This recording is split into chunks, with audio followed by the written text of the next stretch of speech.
পুরো কাজটা শেষ হতে হয়তো 15 দিন বা 1 মাস সময় লাগবে। আসসালামু আলাইকুম রহমতুল্লাহ বরকাত। চিন্তা করে দেখেন আমরা বাঙালি জাতি কত নিকৃষ্ট,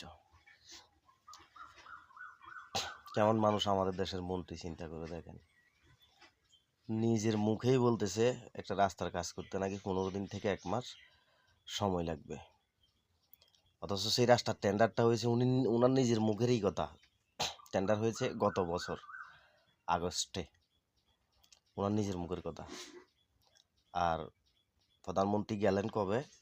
ওনার এলাকাতে, ওনার বাড়ির ওদিকে যে রাস্তা, তার ইট ভাড়া করে নিয়ে রাস্তা করা হয়েছে। পরবর্তী ঠিকাদার ওই ইটগুলা তুলে নিয়ে গেছে, মানে যার কাছ থেকে ইটগুলা ভাড়া করে নিয়েছে উনি ইটগুলা তুলে নিয়ে গেছে।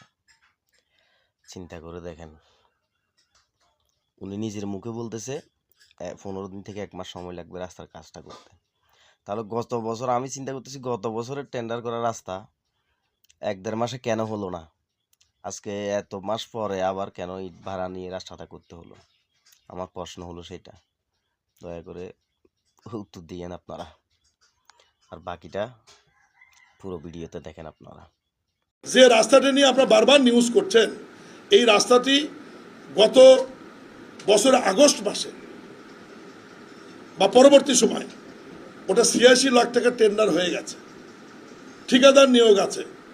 মাননীয় প্রধানমন্ত্রী ওখানে যাবার সময় যেহেতু রাস্তাটি কাঁচা ছিল, ঠিকাদারকে ওই সময় আমরা কাজ যেহেতু শুরু করাতে পারিনি, এবং রাস্তাটি আরো উঁচু হবে মাটি কেটে, মানে ওই টাকার মধ্যে 86 লাখ টাকার মধ্যে যা করার প্রয়োজন।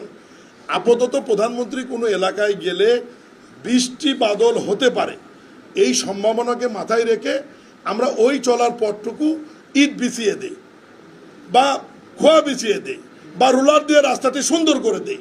যেহেতু উনি পায়ে হেঁটে চলাচল করবেন, খাল কাটবেন, খাল কেটে পায়ে হেঁটে ওনার বাড়িতে যাবেন, ঠিক জরুরি ভিত্তিতে স্থানীয় প্রশাসন ওই সময় ওই ব্যবস্থাটাই করেছিলেন।